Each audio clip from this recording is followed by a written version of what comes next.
नमस्कार दोस्तों, study ocean unfiltered में आप सभी का स्वागत है। मेरा नाम है प्रदीप और आज हम यहाँ बात करेंगे मॉडर्न इंडिया की स्थिति के बारे में। तो मॉडर्न इंडिया का फर्स्ट लेसन कंप्लीट हो चुका है, सेकंड लेसन में हम लोग आ चुके हैं। तो अगर आपने फर्स्ट लेसन नहीं देखा है तो प्लीज़ पहले आप जाकर फर्स्ट लेसन को देखें, उसके बाद ही सेकंड लेसन पर आएँ। तो फर्स्ट लेसन में हमने आपको क्या बताया था? फर्स्ट लेसन में हमने आपको बताया था कि कैसे मुगल्स का पावर का डिफ्रेगमेंटेशन हो रहा था, मुगल की पावर कैसे कम हो रही थी, कैसे टूट रही थी, कैसे मुगल एम्पायर बिखर रहा था। एक अलग से छोटे-छोटे एम्पायर बन रहे थे, निज़ाम का अलग किंगडम बन गया था, बंगाल एक बड़ा किंगडम था, अवध एक किंगडम बन गया था और मराठास लगातार पावर बढ़ा रहे थे और नॉर्थ की तरफ एक्सपेंड हो रहे थे। तो आज हम मराठास के बारे में जब बात करेंगे तो आपको बताएँगे कि किस तरह से मराठास का पावर बढ़ रहा था, किस तरह से मराठा नॉर्थ की तरफ एक्सपेंड कर रहे थे और अपना पूरा एम्पायर बिल्ड कर रहे थे वो। बंगाल यहाँ पे बहुत बड़ा प्रोविंस था। बंगाल आज का जो वेस्ट बंगाल वाला इलाका है, जो बिहार वाला इलाका है और बांग्लादेश वाला इलाका है, सबसे बड़ा प्रोविंस था, सबसे अमीर प्रोविंस था। एक प्रकार से एक पूरे देश के बराबर ये प्रोविंस था। सबसे अच्छी फर्टाइल ज़मीन थी यहाँ पर, सबसे अच्छा व्यापार था यहाँ पर। तो बंगाल बहुत बड़ा एम्पायर था, मराठा का बड़ा एम्पायर था।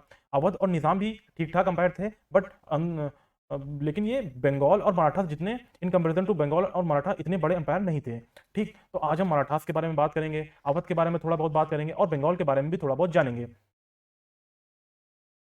तो बात करते हैं मराठास के बारे में। तो अब बात मराठास के बारे में करते हैं, तो मराठास का पावरफुल कब होना स्टार्ट हुआ? जब छत्रपति शिवाजी महाराज आते हैं। तो छत्रपति शिवाजी महाराज के टाइम पर मराठास पावरफुल होना स्टार्ट होते हैं। तो इनकी क्या इनका पावर स्ट्रगल रहा औरंगज़ेब के साथ, क्या कैसे इनकी कैंपेन चले औरंगज़ेब के खिलाफ, किस तरीके से उनकी लड़ाइयाँ हुई, ये सब हम डिस्कस करेंगे 17th सेंचुरी में। ये 17th सेंचुरी का पार्ट है और हम अभी बात कर रहे हैं 18th सेंचुरी की, यानी कि हम बात कर रहे हैं 1700, 1701, 1702, 1703, यहाँ से 18th सेंचुरी शुरू होती है। तो हम बात कर रहे हैं अभी 18th सेंचुरी की।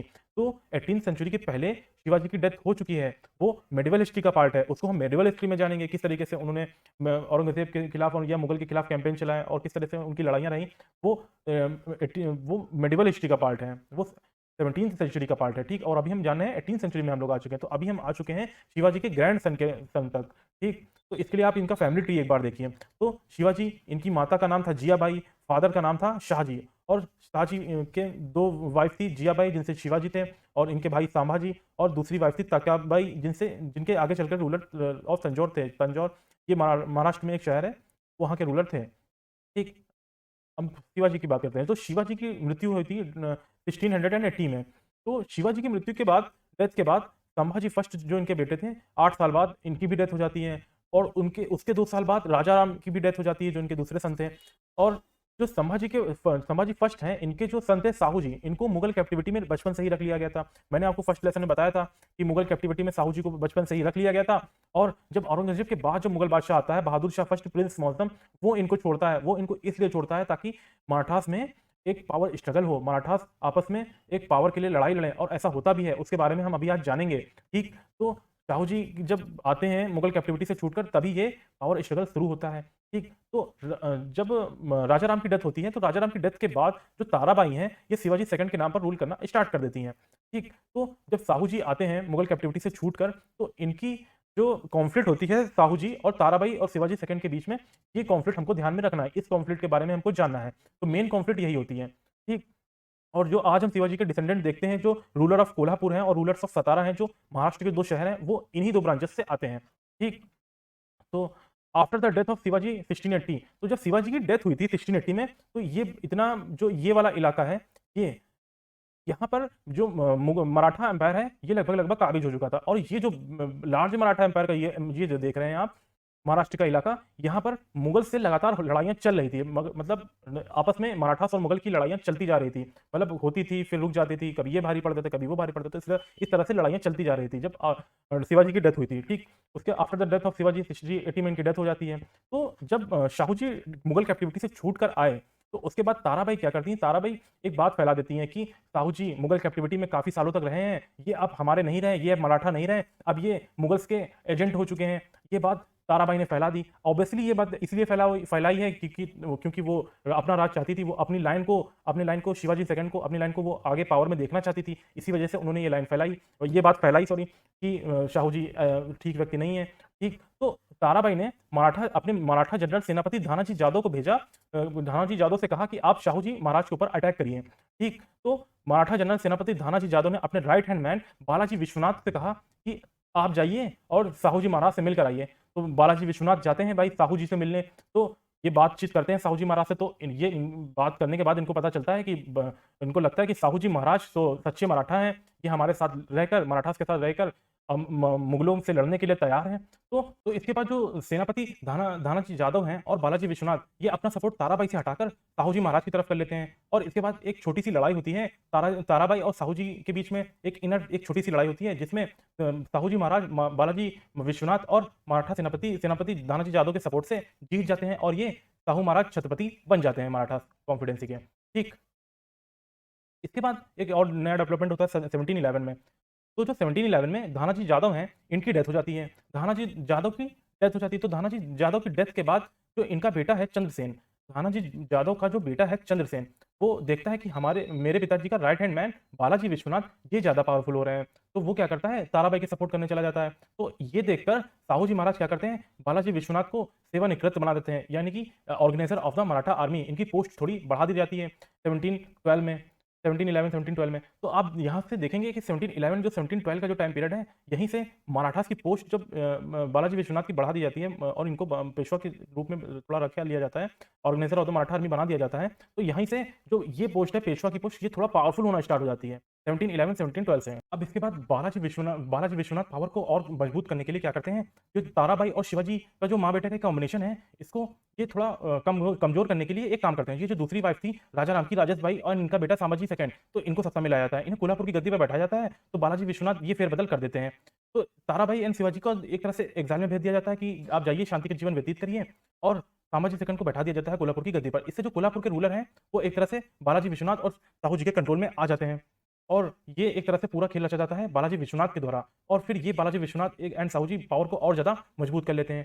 ठीक, फिर इन्होंने एक नेवल विक्ट्री भी ली। एक अंग्रिया क्लैन है जो कोलाबा, जो आज का मुंबई वाला एरिया है, उसके आसपास एक इनकी नेवल फ्लीट है। ठीक, उसके पास इनकी एक फ्लीट है जो वॉरशिप की, ये एक मराठास के साथ थे, और ये पुर्तगालियों के खिलाफ भी कई बार अटैक करते रहते थे। इंग्लिश फ्लीट के लिए भी ये थ्रेट थे। तो ये जो अंग्रिया क्लैन है, मराठा एडमिरल है कान्होजी आंग्रे, इन्होंने साहू जी के खिलाफ बगावत कर दी, क्योंकि ताराबाई के सपोर्ट में थे ये। ताराबाई अभी शांति से थोड़ी ना बैठी थी, इन्होंने बगावत करवा दी। तो कान्होजी आंग्रे ने इन्होंने सतारा की तरफ मार्च करना स्टार्ट कर दिया भाई, तो कैपिटल की तरफ। लेकिन बालाजी विश्वनाथ ने इनके साथ बातचीत कर ली, इनसे बातचीत करी कि मराठा पावर हमारे साथ है, हमारे पास है, छत्रपति शाहू छत्रपति हैं मराठा एम्पायर के। तो ये बातचीत से पूरा मामला सॉल्व हो जाता है वहीं पे। अब आप हमारे साथ जुड़ जाओ, तो ये जुड़ जाते हैं और बातचीत से सारा मामला अल्टीमेटली शांत हो जाता है और सब कुछ ठीक हो जाता है। तो ये बहुत बड़ी जीत थी कि अब जो मराठा नेवी थी, वो सारी पावर अब वो साहू जी और बालाजी विश्वनाथ के साथ में आ गई थी। ठीक, तो इसके बाद जो मुस्लिम सिदीस हैं, सिदीस के पास सेंट्रल कोस्टल एरिया में काफी पावर था। फिर धीरे धीरे मराठास पूरे कोंकण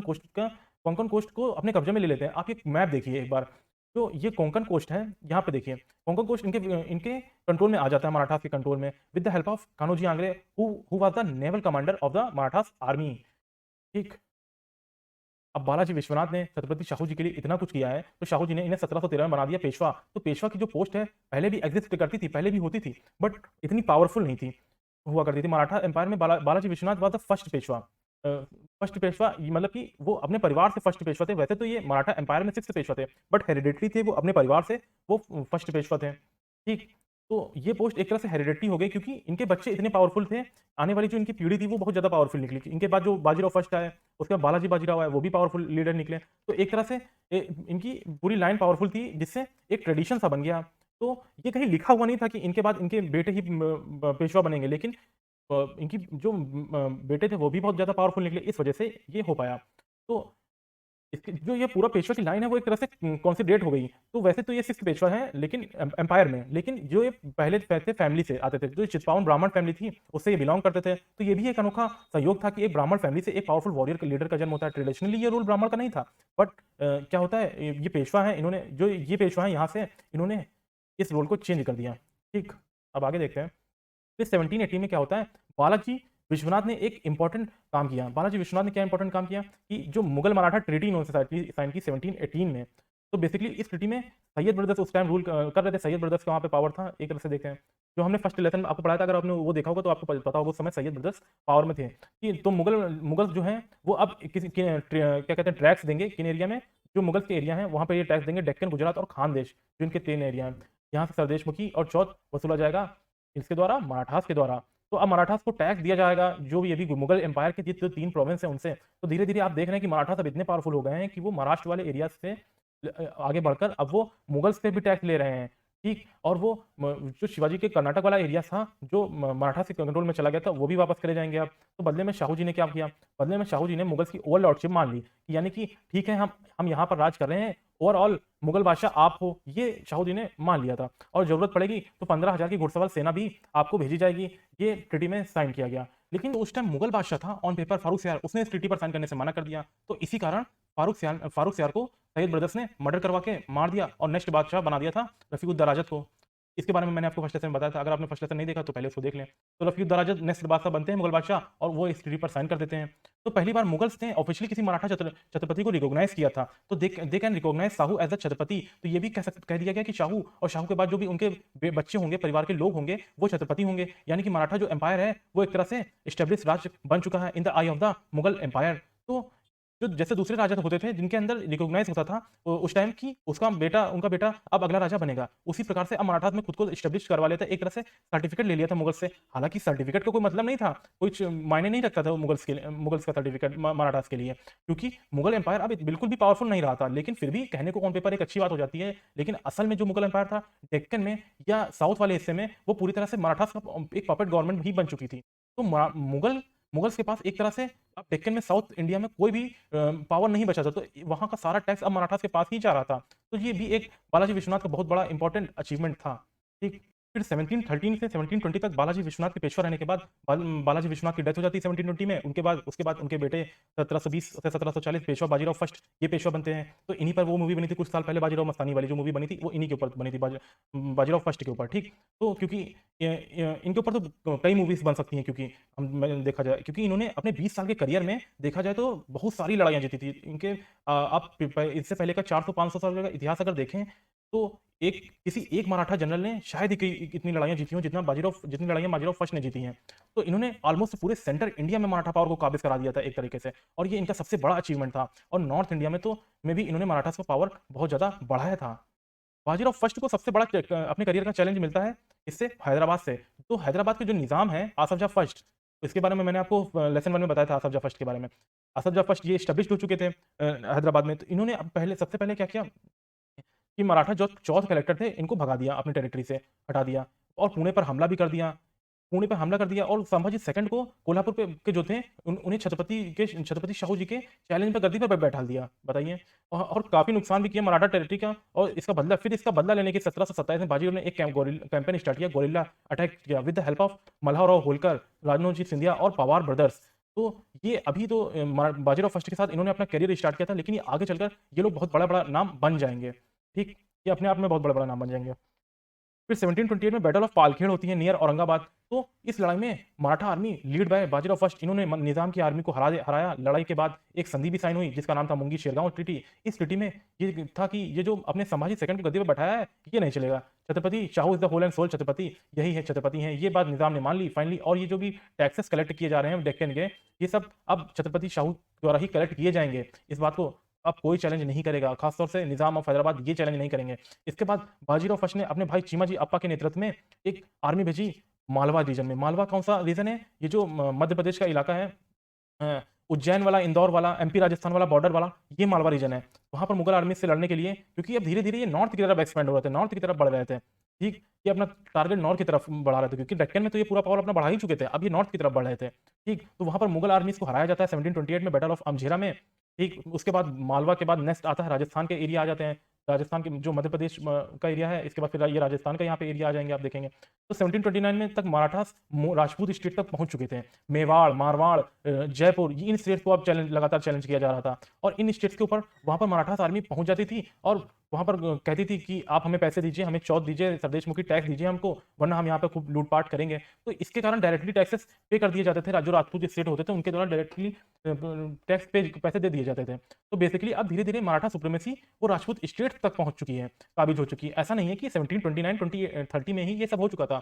इसको होने में 15 से 20 साल लगे। धीरे धीरे ये हुआ कि जो राजस्थान वाला इलाका है वहां पे कंट्रोल धीरे धीरे बढ़ा था। तो अब मराठा एम्पायर अब जो वो गुजरात वाला जो मालवा वाला रीजन है, वो बाकी साउथ इंडिया में तो था ही इनका पूरा डोमिनेंस। बाकी इन एरियाज में जो भी गुजरात वाला इलाका है और राजपूत वाला इलाका है, राजस्थान वाला, इन सब में भी अब पावरफुल होना स्टार्ट हो चुके थे। फिर बाजीराव फर्स्ट ने बुंदेलखंड की भी हेल्प करी।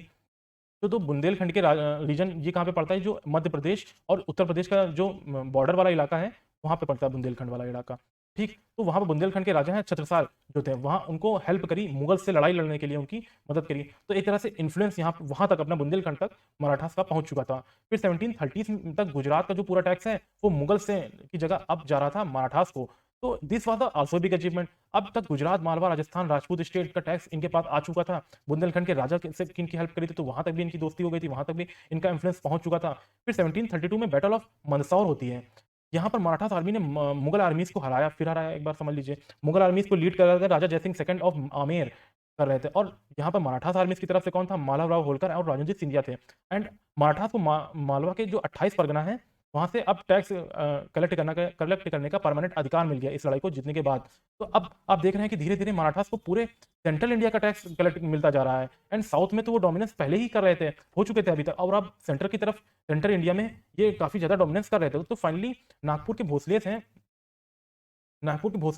भोसले डायनेस्टी थी, उसने उड़ीसा पर भी अपना राज जमा लिया। तो अल्टीमेटली ईस्ट कोस्ट तक अब मराठा पहुंच चुके थे। तो west coast to east coast Maratha पहुंच चुके थे। और बंगाल का जो ये बहुत बड़ा प्रोविंस है, वो इस्टेब्लिश्ड हो चुका था। इसका रूल आज का जो बांग्लादेश का जो इलाका है, उस पर पूरे वाले एरिया से लेकर बिहार का तो जो इलाका है, 1740 के बाद अब कंटिन्यू मराठा जो अटैक है, वो अब बंगाल पर भी एनुअल रेड्स करना स्टार्ट कर देंगे। ठीक, फिर 1733 और 34 में क्या होता है, जो बाजीराव फर्स्ट है कि आर्मी ने सिद्दीक ऑफ जंजीरा को हरा दिया। इस बीच ये कॉन्फ्लिक्ट होती है, मतलब सिद्दीक ऑफ जंजीरा, जंजीरा फोर्ट है, ये समुद्र के बीचों बीच बना है। ये बहुत ही इंपॉर्टेंट फोर्ट है। ये जो कोंकण कोस्ट है, यहीं पे सिद्दीक ऑफ जंजीरा वाला कोस्ट बना हुआ है। ठीक, तो ये समुद्र के बीचों बीच है, बहुत ही फेमस मतलब ये है फोर्ट। तो सिद्दीक ये पहले पूरे कोस्ट, कोंकण कोस्ट को कंट्रोल किया करते थे सिद्दीक ऑफ जंजीरा, लेकिन मराठास ने इन्हें 2-3 आइलैंड तक ही सीमित कर दिया था। ये आप देखिए 1739 का मैप देखिए, अब ये पूरा ईस्ट कोस्ट से वेस्ट कोस्ट तक अब मराठा झंडा फहरा रहा था, और पूरे सेंट्रल इंडिया में एक तरीके से पूरा कंट्रोल हो गया था। और ये जो एरिया है, यहाँ पर भी मराठा टैक्स लेने लगे थे। यहाँ पर भी ये तंजौर में भी मराठा एक बैठते थे मराठास के। फिर 1736 में क्या होता है कि बाजीराव फर्स्ट खुद जाते हैं मेवाड़ एंड जयपुर, वहाँ पर टैक्स वसूलने के लिए खुद जाते हैं, राजा से उनसे टैक्स वसूलते हैं, और उसके बाद उनसे सपोर्ट भी मांगते हैं कि मुगल्स के साथ आप साथ छोड़कर अब हमारा साथ दीजिए, क्योंकि हम मालवा को लेना चाहते हैं। मालवा के साथ वो टैक्स तो मालवा का ले रहे थे, लेकिन अब उनको पूरा कंट्रोल चाहिए था, पूरा कंट्रोल, एडमिनिस्ट्रेटिव कंट्रोल चाहिए था, ताकि वो वहाँ वहाँ से पर पूरा अधिकार स्थापित कर सकें। ठीक, फिर 1737 में क्या होता है, बाजीराव फर्स्ट ने एक बहुत ही डेयरिंग रेड मारी दिल्ली में। ये डेयरिंग रेड इसलिए थी क्योंकि उस समय बहुत सी छोटी सी आर्मी लेके ये दिल्ली तक पहुंच गए, दिल्ली में चढ़ाई कर दी एक तरीके से, लेकिन उस वक्त बड़ी जो मुगल आर्मी थी वो वहां पर थी नहीं। तो इन्होंने दिल्ली में फटाफट रेड मारी और फटाफट वहां से निकल गए, जिससे पहले मुगल आर्मी से आने से पहले वहां से निकल गए, वापस चले गए दिल्ली तक। इससे इससे क्या हुआ, एक मराठा को एक मोरल बूस्ट मिला कि मराठा आर्मी जो महाराष्ट्र वाले इलाके से, साउथ इंडिया से, डेक्कन वाले इलाके से दिल्ली में आकर नॉर्थ इंडिया में वहां पर अटैक कर देती है। तो इससे मराठास को भी बहुत बड़ा बूस्ट मिला। ठीक, तो इसके बाद क्या होता है, 1737 में बैटल ऑफ भोपाल होती है। तो जो ये जो रिट्रीटिंग आर्मी थी, जो एक डेयरिंग रेड मारी थी, इस आर्मी जो वहां से वापस जा रही थी, उस टाइम जब बाजीराव फर्स्ट दिल्ली से पर अटैक करके वापस मतलब जा रहे थे, तो जो मुगल एम्परर है उसने कॉल किया किसको, छोटे भाई को। छोटे भाई कौन, हैदराबाद के निजाम को कॉल किया। तो बड़े भाई पर विपत्ति आन पड़ी है, समस्या आ पड़ी है, आप हमारी हेल्प करें। तो निजाम ने अपनी एक आर्मी भेजी भोपाल की तरफ। तो भोपाल उधर से इनकी भी, दिल्ली की तरफ से इनकी भी आर्मी आ रही थी, निकल रही थी वहाँ पे अटैक करके, मतलब वो लोग वहाँ से निकल रहे थे। तो मतलब ये भोपाल के पास मतलब इनको रोकने की कोशिश करते हैं जो निजाम की आर्मी होती है। तो अल्टीमेटली बाजीराव फर्स्ट यहाँ पर भी जीत जाते हैं, यहाँ पर भी इनकी जीत होती है। तो 1338 में मालवा जो है अब पूरी तरह से मराठा के कंट्रोल में आ गया इस लड़ाई को जीतने के बाद। तो केवल टैक्सेस ही नहीं, पूरा एडमिनिस्ट्रेटिव कंट्रोल अब इन्होंने मालवा का भी ले लिया, अपने हाथ में ले लिया। और मुगल आर्मी से इन्होंने 50 लाख रुपए और ले लिया कि आपने हमें लड़ाई के लिए मजबूर किया, इसके लिए हमको 50 लाख रुपए और दो। ठीक, फिर 1739 में क्या होता है, बैटल ऑफ बसाइन होती है। बसाइन ये वसई वाला इलाका है, जो मुंबई के पास वाला एक इलाका है, जो उसको कहते हैं। तो मुंबई के पास वाला जो इलाका, यहाँ पर इन्होंने पुर्तगीज को, सालसेट आइलैंड जो था पुर्तगीज का, वो अपना जो आज का मुंबई वाला दरअसल जो इलाका कहलाता है, उसी को कहते हैं, अपने आप को कंट्रोल में ले लिया था। इसको भी अपने कंट्रोल में ले लिया था इस लड़ाई के बाद। ठीक, तो इतनी ज़्यादा लड़ाइयाँ जीतने के बाद, मराठास को इतना ज़्यादा फैलाने के बाद, फाइनली 1740 में बाजीराव फर्स्ट की भी डेथ हो जाती है। और उसके बाद जो उनका बेटा था बालाजी बाजीराव, ये पेशवा बनते हैं। बालाजी बाजीराव का एक और नाम था नाना साहब भी, नहीं कहते थे। 1740 से 61 तक ये पेशवा रहे थे। तो अगेन नाना साहब also a very good military fighter, but अपने पिताजी जितने तो इतने बहुत बड़े वॉरियर तो नहीं थे, बट हाँ वॉरियर थे, इतने कमज़ोर भी नहीं थे। और इन्होंने भी मराठा पावर को मजबूत किया। लेकिन इनके साथ में भी एक इंपॉर्टेंट बदलाव इनके टाइम पे ये आता है, इनके 20 साल के टाइम पीरियड में, कि जो मराठा सेंट्रलाइज्ड ना होकर कॉन्फिडेंसली बन जाता है। कॉन्फिडेंसली मतलब कि मराठास के 4 पावर सेंटर बन जाते हैं बड़े। जैसे गुजरात में गायकवाड़ डायनेस्टी, यहाँ पे आप देखते हैं गुजरात में गायकवाड़ डायनेस्टी हो गई थी। फिर मालवा वाले रीजन में होलकर पावरफुल हो गए थे, और ग्वालियर वाले रीजन में सिंधियास पावरफुल हो गए थे, नागपुर में भोसलेस पावरफुल हो गए थे। तो इस तरीके से कई कॉन्फिडेंसी बन गई थी। तो ये चारों अपने अपने डायनेस्टीज एक तरह से स्टेब्लिश से कर लेती हैं, और पेशवा ने इन्हें होने भी दिया, क्योंकि पेशवा को समझ में आ गया था अभी तक कि इतने दूर दराज के इलाके हैं, एरियाज हैं, इनको सेंट्रली कंट्रोल करना, एडमिनिस्ट्रेटिव करना इतना आसान नहीं रहेगा। बट इनकी एक अंडरस्टैंडिंग सी थी कि जब भी एक दूसरे पर जरूरत होती है, एक दूसरे पर कोई अटैक करता तो एक दूसरे की हेल्प जरूर करते थे ये। ठीक, तो हेल्प करते थे। होलकर, तो फिर Holkars of Indore, Scindias of Gwalior, Gaekwad of Baroda, Bhosles of Nagpur, ये सब मिलकर मराठास कॉन्फिडेंसी का निर्माण करते थे, मराठा कॉन्फिडेंसी को बनाते थे। तो ये सिस्टम किसके टाइम पर आया? बालाजी बाजीराव नाना साहब के समय में आया, ये याद रखिएगा। तो बालाजी बाजीराव के टाइम पर मराठास पावर अब अपनी चरम पर था, और 1761 में पर इनकी डेथ हो जाती है। डेथ होती है 1761 में, इनकी डेथ होती है। बैटल ऑफ पानीपत के जस्ट बाद ही डेथ होती है। 1761 में बैटल ऑफ पानीपत भी हुई थी, उसके बाद इनकी डेथ हो जाती है। तो उसके बाद मराठा पावर काफ़ी कमज़ोर भी पड़ गया था। तो बालाजी बाजीराव के समय में मराठास इंडस नदी को गार्ड कर रहे थे। यहाँ पे जो इंडस नदी है, इसको गार्ड कर रहे थे, क्योंकि मुगल मुगल के साथ इनकी एक ट्रीटी साइन करी थी इन्होंने, कि हम नॉर्दर्न बॉर्डर को प्रोटेक्ट करेंगे, क्योंकि वहाँ पे बार बार अफगान्स कभी अटैक कर रहे थे, कभी ईरानियन अटैक कर रहे थे। तो ये एक तरह से Maratha was protecting the even the northern frontier of the entire country. ये इनकी मुगल के साथ डील हुई थी। तो इनके पावर अब पूरे इंडिया में देखिए आप फैल चुका है, लगभग लगभग पूरे पूरे के पूरे इंडिया में मराठा का पावर फैल चुका है। तो यहाँ पर ये गार्ड करते, तो ये अटक है और ये है कटक। तो अटक से लेके कटक तक मराठा झंडा अब फहराता है यहाँ पर, ड्यूरिंग दैट नाना साहब टाइम, मतलब कि नाना साहब के टाइम पर। ये पॉइंट भी आप याद रखिएगा, मतलब कहीं पे मेंस में किसी एग्जाम में लिखने के लिए। इसी समय में मराठास ने बंगाल पर भी अटैक किए कई। यहाँ पर बंगाल है, तो बंगाल पर बर्गीज कहते थे इन्हें। बर्गीज ट्रूप्स जो होते थे, ये बर्गीज सैनिक होते थे एक तरह से मराठास के, जो लगातार बंगाल पर अटैक करते रहते थे। हर साल इन्होंने एक नियम सा बना लिया था कि हर साल जाना है बंगाल पर अटैक करना है। और ये बहुत बंगाल के लिए खराब समय था, क्योंकि मराठास अटैक बहुत बहुत मतलब लूटपाट मचाते थे वहाँ पे। एंड फाइनली 1751 में जो एक ट्रीटी साइन करी, पीस ट्रीटी साइन करी, जो वहाँ का नवाब था, उसने बंगाल के नवाब ने, कि आप चौथ और सरदेशमुखी देने के लिए, मैं टैक्स देने के लिए तैयार हूँ, अब इतनी रेड मत मारा करो बार बार, इससे परेशान होकर। तो इन्होंने पहले का भी चौथ ले लिया, कि जो पहले से हम आ रहे हैं, इतने पहले से आ रहे हैं, तो पहले का भी हमको चौथ और सरदेशमुखी टैक्स दो। तो तो 17 ये फिर चौथ और सरदेशमुखी 1758 तक वसूलते रहेंगे, जब तक कि ईस्ट इंडिया कंपनी पावर में नहीं आ जाती, बैटल ऑफ प्लासी नहीं हो जाती। ठीक, तो उड़ीसा इसके बाद उड़ीसा भी एक कंप्लीटली, जो ये वाला उड़ीसा है, ये भी कंप्लीटली मराठास का अब पावर में आ जाता है। पहले तो ये टैक्स लेते थे सिर्फ, लेकिन अब कंप्लीटली मराठा टेरिटरी का पार्ट हो गया था। जो ये पीस ट्रीटी साइन हुई थी, लगभग लगभग इसी साथ में ही ये हो गया था। तो मतलब ये एक्चुअली ये बंगाल के कंट्रोल में था ना, बंगाल में ही आता था उड़ीसा पहले। बात तो इस पीस ट्रीटी से उड़ीसा भी अब मराठा पर एडमिनिस्ट्रेटिव कंट्रोल आ गया था। तो नॉर्थ से लेकर कर्नाटक तक, मैसूर में एक यहाँ पर देखेंगे, मैसूर में हैदर अली का वॉडियार किंगडम है। ठीक, और इधर बंगाल में अवध का, इधर बंगाल है, इधर अवध है इसके बगल में, और नीचे निज़ाम का किंगडम है सबसे। उसके बाद सबसे पावरफुल आपको दिखाई पड़ रहा है मराठा एम्पायर। तो अब दिल्ली का में देखेंगे, यहाँ पे जो मुगल एम्पायर है वो गायब ही हो चुका है, वो सिर्फ दिल्ली तक ही सीमित रह गया है। तो टेक्निकली मतलब दिल्ली में ही सीमित रह गया है। फिर अब 1749 में ताराबाई फिर से अब आती हैं मतलब स्टोरी में, अपने पोते को लेकर कहती हैं कि ये हैं राजा राम सेकंड, और अब मैं इनको छत्रपति बनाऊंगी। तो ताराबाई पेशवा के खिलाफ एक तरह से बगावत सी कर देती हैं उस टाइम। तो उनके जो पोते हैं राजा राम सेकंड, उनको बना देती हैं ये छत्रपति। तो अब क्या होता है कि इस घटना के बाद शाहू जी की डेथ, ये शाहू जी के मतलब डेथ के बाद की घटना है। 1749 में छत्रपति शाहू जी की डेथ होती है, और 1749 में ही आती है। तो 1749 में जब शाहू जी की डेथ हो जाती है, उसके बाद ही ये आती है ताराबाई। ठीक, तो 1749 में अचानक ये आ गई, तो राजा राम सेकंड को छत्रपति बना दिया। तो ये एक तरह से बगावत थी। तो पेशवा तुरंत भाग कर आए, फटाफट तुरंत विद्रोह को दबाया इन्होंने। लेकिन यहाँ पर पेशवा बालाजी नाना साहब एक समझदारी करते हैं, और राजा राम सेकंड को, ये ताराबाई ने गद्दी पर जो बैठाया है, इनको बैठे रहने देते, इनको हटाया नहीं इन्होंने, बैठा रहने दे कि चलो छत्रपति के वंशज हैं, इनको बैठे रहने देते हैं। लेकिन इसका फायदा पेशवा को ही हुआ, क्योंकि अब छत्रपति के पास कुछ पावर तो है नहीं। शाहू के टाइम तो फिर भी पावर थी, शाहू के कहने पर अनुसार अभियान वगैरह चलते थे, लड़ाइयाँ वगैरह होती थी। लेकिन अब शाहू की डेथ होने के बाद राजा राम सेकंड के टाइम छत्रपति को बिल्कुल पावर नहीं है। सारी पावर तो अब पेशवा के पास ही है। कोई भी एक निर्णय लेना है, जैसे कि छत्रपति अपने से नहीं ले सकता, इनके आगे पेशवा की कहानी, इसकी मतलब अब यहाँ तक हमने पढ़ लिया कि छत्रपति बन गए मतलब संभाजी। तो इसका पेशवा सबसे ज़्यादा पावरफुल है यहाँ पे। तो इसके आगे जो पेशवा की कहानी है, जब हम एंग्लो मराठास वार पढ़ेंगे, तो उसके इनके आगे के पेशवा हम लोग वहाँ पे जानेंगे। ठीक, अब थोड़ा सा मैसूर के बारे में जान लेते हैं। तो फिर अब बात कर लेते हैं मैसूर के बारे में। ठीक, तो थोड़ी सी तो वॉडियार ऑफ मैसूर, वॉडियार डायनेस्टी के बारे में। तो मैसूर किंगडम है जिसे वॉडियार चला रहे थे। वॉडियार ये originally part of Vijayanagara empire था, मतलब ये ओरिजिनली विजयनगर एम्पायर का पार्ट था, वहाँ से टूटकर ये बना था, ठीक। और वॉडियार डायनेस्टी के अंदर, मतलब ये वॉडियार डायनेस्टी के अंदर ही हैदर अली के और एक मिलिट्री जनरल थे जिन्होंने पावर को अपने मतलब कंट्रोल में ले लिया था, ठीक। तो मतलब पहले की विजयनगर एम्पायर का पार्ट था, विजयनगर से टूटकर ये वॉडियार एम्पायर बन गया और वहाँ पे फिर हैदर अली नाम के एक मिलिट्री जनरल थे, उन्होंने इसको अपने कंट्रोल में ले लिया था बाद में, ठीक। फिर उस और बाद में फिर एंग्लो मैसूर वॉर जब पढ़ेंगे तब हैदर अली के बारे में पढ़ेंगे, फिर टीपू सुल्तान के बारे में जानेंगे, जब एंग्लो मैसूर वॉर पढ़ेंगे तब हम ये उनके बारे में और जानेंगे। अभी बस थोड़ा सा इंट्रोडक्शन यहाँ पे मैं दे रहा हूँ। अभी आप बस ये जान लो कि यहाँ पर मराठास हैं और मराठास के बाद इधर है साउथ में मैसूर किंगडम है, और इनके टाइम पर इंपॉर्टेंट चीज एक चीज़ है आपको ये ध्यान रखनी कि इन्होंने अपने एडमिनिस्ट्रेटिव जो अलग अलग डिपार्टमेंट थे उनको डिवाइड रखा था, 18 डिपार्टमेंट में इन्होंने डिवाइड कर रखा था, और इन 18 डिपार्टमेंट को चावड़ीज कहा जाता था।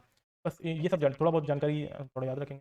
और इन्होंने एक अच्छा टैक्सेशन सिस्टम भी लागू कर लिया था जो सबसे इंपॉर्टेंट था, वॉडिया डायनेस्टी के रूलर हैं। तो, तो इसके बाद जो सबसे इंपॉर्टेंट वॉडिया डायनेस्टी के रूलर हैं वो थे चिकदेव राज 1673 1704। इन्हीं के टाइम पर एक तरीके से देखेंगे ये औरंगजेब के समकालीन है, और इन्हीं के टाइम पर ये जो वॉडिया डायनेस्टी है ये अपने पीक पर थी, ठीक। अब कुछ अवध के बारे में थोड़ा सा ब्रीफ कर लेते हैं। तो अवध के इंट्रोडक्शन में तो अवध जो है ये यूपी वाला जो इलाका है, यूपी पूरा यूपी मतलब इसमें नहीं आता है, पूरा यूपी नहीं आता है, जो लखनऊ वाला इलाका है, फैजाबाद वाला इलाका है, वो इसमें आता है, वाला एरिया लगभग लगभग आता है, मतलब बिग एरिया वही है, मतलब बड़ा एरिया जो है लखनऊ और फैजाबाद वाला जो इलाका है। और उसके बगल में आप देखेंगे बिहार का जो इलाका है, बंगाल का हिस्सा है, वो बिहार जो है बंगाल का हिस्सा है, मतलब उस समय की मैं कंपेरिजन में बात कर रहा हूँ, ठीक। तो अवध भी मतलब हिस्सा है, तो अवध एक ठीक ठाक किंगडम है, बट बंगाल जितना बड़ा तो नहीं है, बट ठीक ठाक किंगडम है। अवध की स्थापना किसने करी थी? अवध की स्थापना करी थी सादत खान, एक शिया नोबल थे, इन्होंने स्थापना करी थी। इनका एक और नाम था बुरहान उल मुल्क, एक शिया नोबल थे ये, इनके द्वारा स्थापना करी जाती है सादत खान के द्वारा। बेसिकली बहुत सीनियर ये नोबल थे, दरबारी थे, बहुत सीनियर मुगल एम्पायर में दरबारी थे, ऑब्वियसली मुगल एम्पायर नहीं होंगे। तो इन्होंने मोहम्मद शाह रंगीला की हेल्प करी थी, जो सैयद ब्रदर्स थे उनको मारने में, सैयद ब्रदर्स को मारने में, रंगीला नहीं तो सैयद ब्रदर्स को मारा था। मैंने फर्स्ट लेसन में आपको बताया था, एक बार फर्स्ट लेसन आप जरूर देखिएगा, ठीक। तो फर्स्ट लेसन में मैंने आपको बताया था कि सैयद ब्रदर्स को रंगीला ने मारा, तो उनकी हेल्प करी थी इन्होंने, सादत खान ने। तो इससे मतलब इंप्रेस होकर, खुश होकर इनका मनसब बढ़ा दिया था रंगीला ने। उसके बाद इनको गवर्नर बना दिया था, 1721 में इनको आगरा का बनाया था गवर्नर, फिर 1722 में इनको अवध का गवर्नर बना दिया था, फिर 1722 में ये अवध के गवर्नर बन गए थे। तो बट ये खुद को अपना इंडिपेंडेंट तो नहीं कहते थे कि, लेकिन इन्हें बुरहानुल मुल्क की उपाधि दे दी गई थी रंगीला के दौरान। ये अवध के गवर्नर थे, बट पूरी तरह से इंडिपेंडेंट नहीं थी, इनकी इतनी ज़्यादा इंडिपेंडेंसियाँ भी इनको नहीं मिली थी। फिर 1739 में क्या होता है, जो ईरान का एम्परर है नादिर शाह, उसका अटैक होता है, ये भी फर्स्ट लेसन में मैंने बताया, फर्स्ट लेसन में बताया था। तो वो अटैक जब करता है तो दिल्ली पर उस समय नादिर शाह जाते जाते क्या कहते हैं, शहादत खान जो होता है उसको बना देते हैं वकील उ मुतलिक, ठीक, ये बना देते हैं, मतलब राज प्रतिनिधि एक तरीके से कह सकते हैं हिंदी में, जो अपने आप में इंडिपेंडेंट है। आप वकील मुतलिक हो मुगल आर्मी के, तो मुगल बादशाह जो मोहम्मद शाह रंगीला है वो अब मुगल आर्मी को लीड नहीं करेगा, अब लीड करेंगे ये मोहम्मद शहादत खान, ये लीड करेंगे मुगल आर्मी को, ये वकील मुतलिक हैं ये भाई। ये जो नादिर शाह ने इन्हें पोजीशन दी थी, इसी कारण ये माना, जो नादिर शाह ने इनको ये पोजीशन दे दी थी 1739 के बाद, उसी के बाद कहा जा सकता है कि अवध भी एक तरीके से इंडिपेंडेंसी की ओर बढ़ गया था, मतलब इंडिपेंडेंट होने लगा था, ठीक। यहीं से बंगाल भी इंडिपेंडेंट हो रहा था, उधर क्या कहते हैं निज़ाम भी इंडिपेंडेंट हो रहे थे धीरे धीरे, मैंने आपको फर्स्ट लेसन में ये भी बताया था। लेकिन 1739 के बाद क्या होता है कि जब इनको वकील मुतलिक बनाया जाता है 1739 में कुछ टाइम बाद ही इनकी डेथ हो जाती है। फिर उसके बाद नेक्स्ट जो है सफदरजंग वो बनते हैं नवाब, और उसके बाद फिर बनते हैं 1754 से 55 सुजाउद्दौला। तो सुजाउद्दौला का नाम आगे बार बार आएगा, ये काफ़ी इंपॉर्टेंट मतलब नाम है हमारे लिए, हमारे मतलब कि इंपॉर्टेंट इसलिए कि एग्जाम पॉइंट ऑफ व्यू से देखा जाए तो ये बहुत इंपॉर्टेंट नाम है, क्योंकि ये मतलब जो अब आगे बैटल ऑफ प्लासी बक्सर आएगा उसमें इनका मतलब रोल रहा है थोड़ा बहुत, ठीक। अभी इतना जानते हैं अवध के बारे में, ठीक। अब बात कर लेते हैं बंगाल के बारे में थोड़ी। तो बंगाल की स्थापना कैसे हुई? तो बंगाल की स्थापना सेम सिस्टम इनका भी था, जो गवर्नर था ही अल्टीमेटली ही बिकेम इंडिपेंडेंट। तो 1717 में क्या होता है कि जो मुगल बादशाह था फारूक सियार ने एक जो वहाँ पे मुगल वायसराय का जो सिस्टम था उसको हटा दिया इन्होंने, और वहाँ पे कर दी नवाब की व्यवस्था, कि नवाब की उपाधि दे दी थी, कि मुर्शिद कुली खान को उन्होंने नवाब बना दिया। बेसिकली जो इन्हें जो सूबेदार भी बना दिया और इन्हें दीवान भी बना दिया। तो पहले जो मुगल जो ट्रेडिशन था उसमें सूबेदार और दीवान की पोजीशन दोनों अलग अलग हुआ करती थी, लेकिन ये दोनों पोजीशन अब मुर्शिद कुली खान को इन्होंने दे दी, ठीक। तो मुगल ने ट्रेडिशनली ये दोनों पोजीशन अलग अलग हुआ करती थी।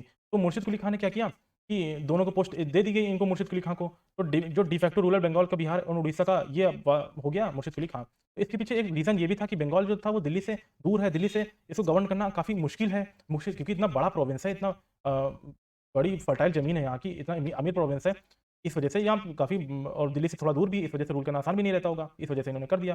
तो बंगाल में कई बार बगावत भी होती आ रही थी इन फ्रंट ऑफ द सल्तनत पीरियड, मतलब सल्तनत पीरियड से यहाँ पे बगावत होती चली आ रही है।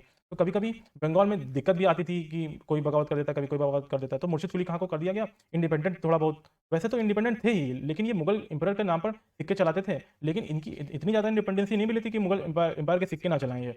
आगे चलाते तो सिक्के मुगल एम्पायर के ही थे ना ये, लेकिन थोड़ा बहुत इंडिपेंडेंसी इनको दे दी गई थी। तो मुर्शिद कुली खां का था कौन? इसके बारे में थोड़ा जानते हैं। मुर्शिद कुली खां कोई राजा महाराजा का बेटा नहीं था। इसने बहुत लोवेस्ट लेवल से शुरू किया था, स्टार्ट किया था। ये सेना में एक जवान जैसे था, फिर ये धीरे-धीरे ये अपने करियर में आगे बढ़ता है। औरंगज़ेब के टाइम पर ये काफ़ी अच्छी पोजीशन होल्ड करता है। औरंगज़ेब ने देखा कि लड़के में टैलेंट है, तो इसको आगे बढ़ाया, इसको प्रमोशन किया। तो प्रमोशन मिलते-मिलते इसको इतना प्रमोशन मिल गया कि ये धीरे-धीरे करके फाइनली बंगाल का गवर्नर बन गया और नवाब बन गया, निज़ाम ऑफ बंगाल।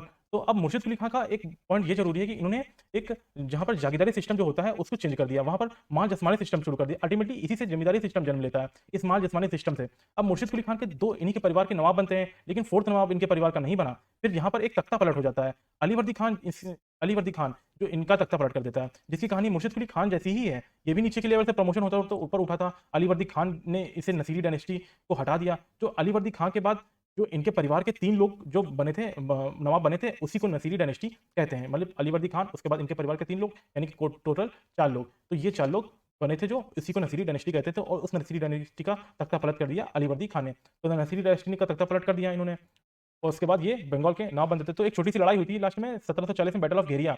तो यहाँ पर अलीवर्दी खान ने, जो इनका ऑफिसर था, सीनियर ऑफिसर था, ये आर्मी का जनरल था एक टाइप से। नवाब का तख्ता पलट कर देते हैं, खुद को पावर को अपने हाथ में ले लेते हैं 1740 में, और इनका 16 साल का टाइम रूल बताया जाता है। तो अब बहुत अच्छा रूल बताया जाता है इनका अलीवर्दी खान का। लेकिन कहा जाता है कि ये जो अमीर जगह सेठ थे, इनके इन्फ्लुएंस से ये नवाब ऑफ बंगाल बनते हैं। फिर 1747 1747 में क्या होता है, एक लड़ाई और होती है, बैटल ऑफ बर्दवान। तो 1747 में बैटल ऑफ बर्दवान में क्या होता है कि इसमें मराठास ने बंगाल पर अटैक किया था। तो इसमें क्या हुआ था कि जो मीर जाफर मिलिट्री जनरल था, वो थोड़ा पीछे हो गया मतलब लड़ाई में। तो इसमें मीर जाफर अलीवर्दी खान ने हटा दिया कि इनको अपनी पोस्ट से हटा दिया। मीर जाफर को, मिलिट्री जो जनरल था, इस पोस्ट से अलीवर्दी खान ने इनको हटा दिया और खुद लड़ाई में लड़ने के लिए गए और मराठा अटैक को पीछे कर दिया। तो तब से मीर जाफर का नाम यहाँ पे इस कहानी में आता है। अब जो मीर जाफर का नाम अभी कहानी में आया है, तो इसके बाद इनका नाम आएगा जो बैटल ऑफ प्लासी और बक्सर होगी, उस टाइम इनका नाम फिर आएगा। आप इनका नाम याद रखिएगा। फिर अलीवर्दी खान के टाइम पर कलकत्ता में के चारों तरफ एक मराठा डिश खोदनी शुरू कर दी जाती है, क्योंकि मराठास इतने अटैक करते थे कि कलकत्ता के में फोर्ट विलियम्स में और उसके आसपास एक मराठा खाई खोदनी पड़ गई, जिसके कारण ये खाई मतलब खोदी गई थी अलीवर्दी खान के टाइम पे। ये बात भी याद रखिएगा आप कि किसके टाइम पे खोदी गई थी वो मराठा डिश। ये भी क्वेश्चन पूछा जाता है कभी-कभी। लेकिन अलीवर्दी खान के टाइम पर ये उड़ीसा चला गया था, मराठास के कंट्रोल से, मतलब बंगाल के कंट्रोल से बाहर मराठास के कंट्रोल में चला गया था। राणोजी भोसले, इन्होंने बहुत अटैक किए थे उस समय, जो आज का वेस्ट बंगाल वाला इलाका है। फिर 1749 में क्या होता है कि उड़ीसा मराठास के हाथ में चला गया, और 1751 में अलीवर्दी खान ने फाइनली मराठास को के साथ एक पीस ट्रीटी साइन कर ली थी कि आप पैसे ले लो, एक दो बार-बार लूट-पाट मत किया करो, ये सब बंद कर दो, चौथा देशमुखी हम दे दिया करेंगे। तो 1751 में ट्रीटी साइन हो जाती है। तो 1749 में मराठास जो उड़ीसा है वो मराठास के पावर में चला गया था, बंगाल के पावर से। ठीक, फिर 1757 में क्या, फिर 1757 के बाद अलीवर्दी खान का पोता सिराजुद्दौला, ये 5th नवाब बनता है। तो ये 20-21 साल के आसपास का था, काफ़ी यंग लड़का था ये। तो इसके बारे में कई हिस्टोरिकल अकाउंट ये भी बताते हैं कि he was a sadist, he was a rapist.